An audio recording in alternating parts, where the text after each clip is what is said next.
Hello guys, in this video I'm going to show you how to add your email address in the Booking app. But before that, don't forget to subscribe, leave a comment down below, because at 10,000 subscribers I'm going to show you my whole YouTube revenue statistics and growth strategy. So without further ado, let's just jump right into it. First we have to open up the Booking app, and here it opens up in the search menu, where we can look for houses.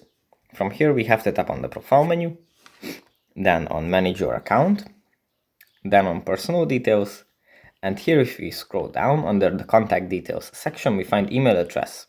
Here we can just tap on this and add our email address, and if we updated it, we can just tap on save, and yeah, that's pretty much it for this video. Hope it was helpful for you guys, and I'll see you in the next one.